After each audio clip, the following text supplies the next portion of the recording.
Always support local. All right. Thank you for stopping by and talking story with me. We're gonna have to edit that out. Yeah. We'll edit a lot of this. This will be very edited. We can practice. It's gonna be clipped. Right, clipped and edited. Lots of bloopers. Hi, this is Mika with Always Support Local. Welcome to our podcast. So this is basically us just talking story, and I'm gonna have different small business owners on. Today, what is today? Tuesday. We have... I'm Dana Sagum. And Dana knows Steven. And she's a local business owner. You down the street, right? No. Yeah, I'm right down the street. Literally down the street. And so she has her own business. So I thought, what better way to come and talk story about your business and just what's the word I'm looking for? The good, the bad, and everything in between. The good, the bad, and the ugly. Right. So, the $1 million question. So tell me a little bit about yourself. Like where you grew up.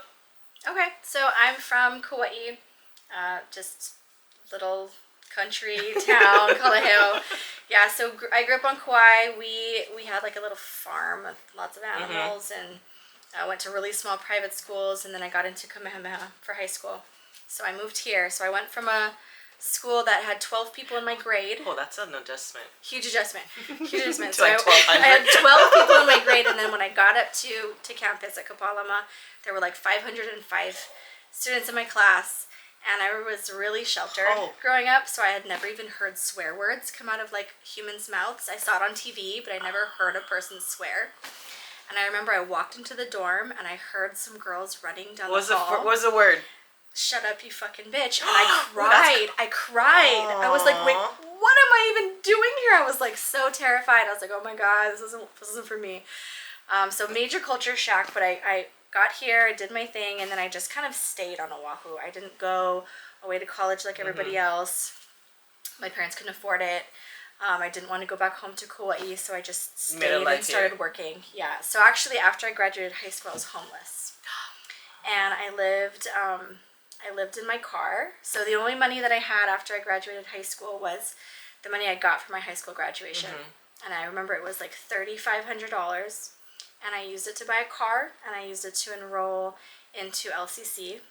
And so my first 15 credits. And so I had to live in my car and go to school. You made it work. Yeah. And I started working for my uncle owned a gym in town. It was called Hawaii Athletic Club. So I would go to school from like 7 to 2, and then go and work at the gym from like 2 to 10.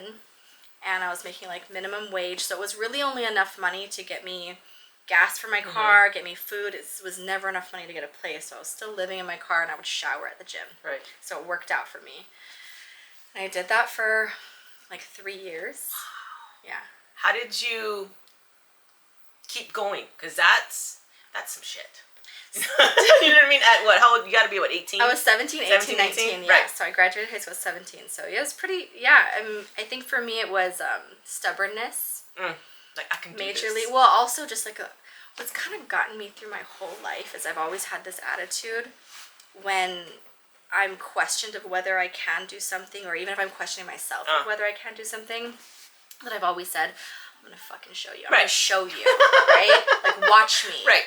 So Go ahead, question me. Yeah, exactly. So at the time, it was really towards myself, because I had always had these ideals that I was going to go to college. Right. Like, I thought I knew where I was going. I put in my yearbook, like, there was a place in the yearbook where people could say where they were going to go away. And I had written that school, like, I thought I was going to college.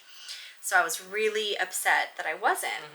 And I think it was kind of like a F you both to my parents, or not, to myself, to like everybody who I felt like, put me where I was. It was like, watch me. I'm gonna rise out of this. I'm gonna make it happen. And I always knew that I was gonna do something. I always knew that I was gonna be some version of successful. I just didn't know what it looked like yet. But I knew that if I stopped, if I didn't stay in school, if I didn't work, if I wasn't hustling, then I was gonna fall into something else.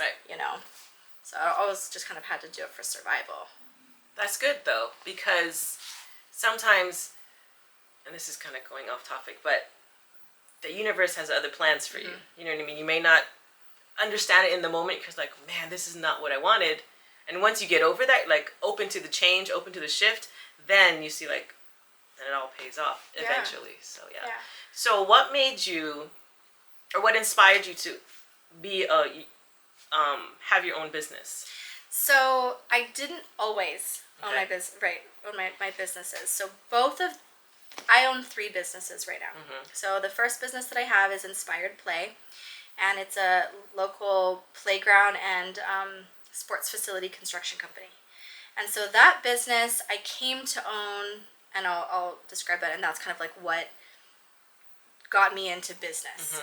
So when I was, right after, I got my first apartment, I actually had my dad pay for me to have an apartment, and I wanted to go get a real job so that I could start making real money and eventually be able to afford my own bills. I applied for jobs. I had no experience. Obviously, I was still working on my associate's degree at LCC. And so I came across a listing for an employee for a construction company. And I walked in the door. I was going to be the first employee of this small startup. And so the owner was building and designing playgrounds. And in the interview, I didn't know how to do anything that he needed me to do. But we had a really good conversation. He was from Israel. He wasn't local. And so we were just kind of generally talking about local businesses, family businesses, and there's just things that I think like I knew from growing up and watching my dad own businesses and working at my uncle's gym where he owned the business, just about how important Hawaii business is different from other business. So just in our conversation and talking about business, I think he saw something, that he wanted to have, which was like local ties. And somebody to help, use their connections to build the company. That's huge for someone who's not from here to recognize and know that, because doing business in Hawaii is very different and everywhere else. It is. It's that personal connection. It is. Yeah. It is. So I came into, at the time it was called Innovative Playgrounds and Recreation. I was the first employee. And really helped the owner to kind of build it, So we went from 0 to hero in the first 5 years, and he made me a partner. And down the line, we ended up closing that business and reopening one together as partners. So he's semi-retired, and so now I'm the main owner and operator here. And I think my whole experience with doing something that I didn't know how to do. I didn't know how to do construction. I sure didn't know how to do business. I didn't know how to do any of those things. Build a playground. I still kind of don't. It's been 20 years. Make it till you make it. Exactly. I think that experience was what I loved about the journey so much. So people, over the course of like time, friends and people who saw my journey would ask me questions about business. They'd just say, hey, what do you think of this? What do you think of that? And I think I always had like a little bit of like pre-programmed business acumen. So I understood simple things like specialties and niche. And I understood that, you could be one of many fish in the same pond doing the exact same thing, or you could find a way to really stand out. And that obvious edge that I really understood that I had, people would find me and like ask me questions and say, hey, what do you think about this? So I got really good at like things like branding and things like marketing and like positioning. I didn't go to college for that. I didn't even know the names of those things. Like whatever it was that I was doing, I didn't know it was called branding. I didn't know that it was called a niche. I didn't know the jargon around what I was doing. I just understood it, So I remember when I started my second business, it was because one day somebody came to me and said, are you a coach? Like life coach or business coach? Yeah, like business coach. And I was like, oh, no, you don't understand. I don't do sports, like at all. And she was like, no, that's not what I mean. And so she described to me what a business coach was, and I was like, that is so interesting. And I went through this. That's a label. Right, of everything you've done. Everything. And also, before I started, like, the job that I was in was the job that I got. Like, remember, this was the first interview, and crazy. I landed it, and it wasn't my dream by any stretch of the imagination. I almost didn't graduate high school because I was so bad at math, and here I'm, like, estimating construction projects. Like, it wasn't my dream at all. I was in school with the intention of getting a degree in clinical psychology. I wanted to work with kids. And so when I was researching coaching, I was like, this is like the missing piece of my life, like the helping people, you know? And so I fell into that, and I went and I got a life coaching certification, and I, you know, did all the things. I got certified in neuro-linguistic programming, and I took a couple of different marketing classes and just all kinds of stuff to be able to like go do Build this. your resume. Yeah, and like now have this other business. And once that got built and it was successful, I got bored again. And like what I realized is I just like the building. Right. Like I love building businesses. And which is not for everybody. It's not for the faint of heart. That's for sure. Right. It's not for everybody. And I think that that's, you know, with what you guys do with the supporting local, what's so important is that there's a lot of really talented people in Hawaii. This is what I learned coaching them. There are a lot of people who are really good at what they do. Right. But just because you're good at designing shirts, or you're really good at being a photographer, or you're really good at whatever your trade might be, it doesn't mean you're going to survive as a business. Correct. You know? Right. Doesn't mean that you're good at finances. It doesn't mean that you're good at marketing. It doesn't mean that you're good at sales, right? Sales and marketing are two different things. Right? They're two different parts of your brain. One is creative and one is talking to people. Exactly, right? It's interpersonal. There's so many aspects to being able to be successful as a business that aren't the reason you got into business to begin with. Right. You know? And so that's what I realized that I loved, was being that kind of X factor, you know, and pulling together the pieces that were missing. Connecting all the dots. Yeah, so that people's actual talents could show, you know, the thing that they love, their passion, the reason that they went into what it is that they're doing could be what they focus on. Because I'm sure you're helping them realize stuff they didn't know about them themselves, like putting together all the pieces of the puzzle. Yeah. You know, or connecting the dots. Okay, oh, you should talk to this person. You know what I mean? So. Well, in Hawaii, it's a lot about the people, Correct. right? About the relationships and connections, but we're also raised to be really humble. So it's like, yeah, you know people and you have connections, but you're also kind of told, like, not to call your connections, right? Like, it's like this two-handed... You gotta balance that out. Exactly. Right? Like, how much do you ask for and how much do you use your circle of influence versus, like, how, like, the psychological block, like, am I supposed to do that? Because we're kind of raised not to, you know? I think for me, to get over that is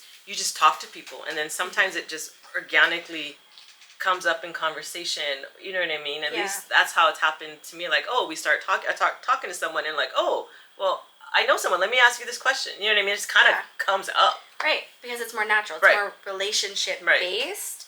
Because I think, like, people get really afraid of asking for things. Right. So, like, I always tell my clients, like, even for myself, like, it took me a long time in the playground industry and construction. My dad and my uncles, they were all contractors and have contacts with the developers and GCs and all these people.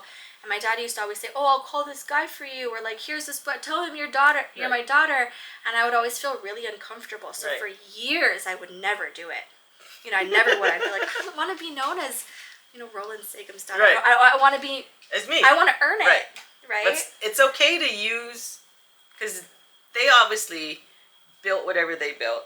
And they're paying it forward to you. Yeah. And they trust you to act accordingly, pretty much. You know what I mean?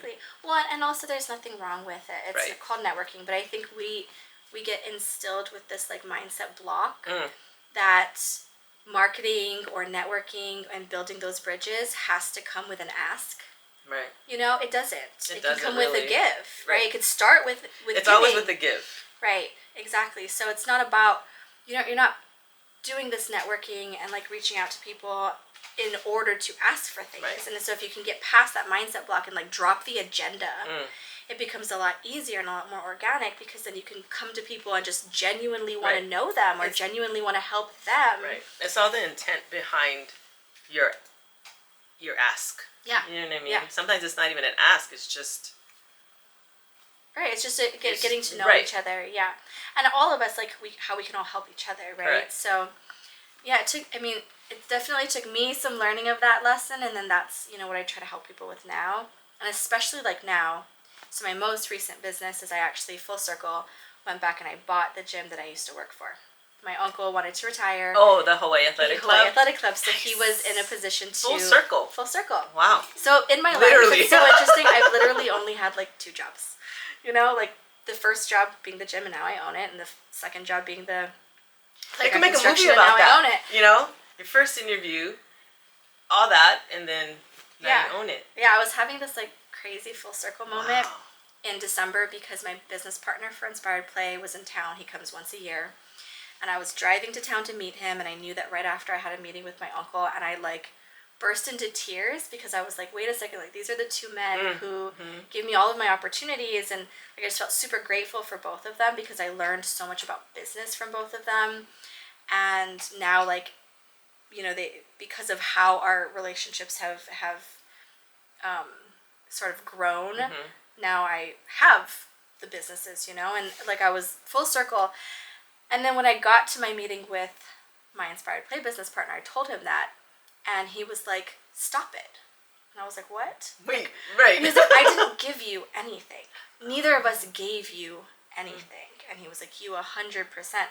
And it was like interesting because I was like a little bit caught off guard. Like, I'm trying to show you my gratitude right now. Like, I'm really appreciative for you. And he was like, no, like, you earned it. Actually, I thank you, you know, because we did this together, you know. And I was like, oh, that's really cool. So it's like, now when whether it's my own employees, my teams, my clients, I have to remind them, like, there's no hierarchy of people. Right. Like, it doesn't exist. Like, even if I'm the owner of my business, my employees are not less important than me, right? They don't get less of a say in the culture of our business or even the operations of our business. They're the ones that are doing it, right? Like, how am I going to sit in my ivory tower and tell you what to do and then judge you when you don't do it perfectly? So part of my business philosophy has really become kind of like a Kako thing, right? Like, instead of it being a hierarchy. So a traditional corporate organization chart like starts at the top. It looks like a pyramid, right? So I've tried to be really intentional both with my business and even with my clients about just kind of getting rid of that mindset, right? That there is no top and there is no bottom, but it's all a we thing. Right. I like that. It works really well for me. All of my team, my employees, like, I care more about their family and their lives, you know, and their mental health and all that kind of stuff. And then they stay. Like, I don't get a turnaround or a turnover in people because I care about my people. Right. And I think, and that's what makes Hawaii so different when you're a business owner. It's not just business. You know, the people you work with become essentially family because we spend a whole lot of hours of the day together. You know, sometimes more than we're at home. Yeah. So so that's important. So owning your business, how do you think people can support small businesses? Like, how can we support you? Yeah. I mean, I think in Hawaii, the best way to support small businesses is just to be intentional about the existence of small businesses. You know, so whether you're going to hire a service or you're going to sign up for a program or, you know, whatever, there's usually a local option for easily accessible things. Like, local businesses struggle with cash flow, so we may not be able to have the same paid marketing, as like big box versions of us. But for most things that you can find in a big box store, like for me with my gym, there's so many. There's Planet Fitness, there's 24-Hour Fitness, there are UFCs. There's lots of non-local conglomerates that have great marketing here. And that's because they have the money to back it, right? They got deep pockets. But you also know that when you're going to sign up for a gym, that there are small boutique businesses that do the same thing. You know, printing companies, like, it's so easy to go online and to go find a big company to do printing for me, but there's obviously somebody who's here who does it too. So I think most of it is mindfulness. And just like know that anything that you need, actively look for what your local options are first, because you may not see them right away because we don't have the same cash flow as the big companies to just blast it all in your face and market to you. So yeah, definitely more so mindfulness and like intention in terms of your buying behaviors as like a local family, as a local people, like what you're eating, you know, going to companies that they're mindful. Like, it's become a marketing thing, right, for local restaurants to talk about their mindfulness of buying local products and all that kind of stuff. It's just kind of adopting that same mindfulness. So do you want to tell people where they can find you, social media, contact information, if they have any, if they want to research or contact you for any businesses? Absolutely. Okay, so my main business is inspiredplayhawaii.com. So we design and build playgrounds, athletic facilities. So if you're a contractor, a property manager, we do all commercial work. So that's where you'd find us. My newest venture, Hawaii Athletic Club, www.hawaiiathleticclub.com. We are in town at 1750 South King Street, now accepting new members. And if you wanted to find me personally, just to hang out, talk story, or if you're interested in coaching or consulting, you can find me on Instagram. My @ is Ms. MZ Dana, Dana. And we'll tag her in the Always Always website or Instagram. All right. Stay blessed.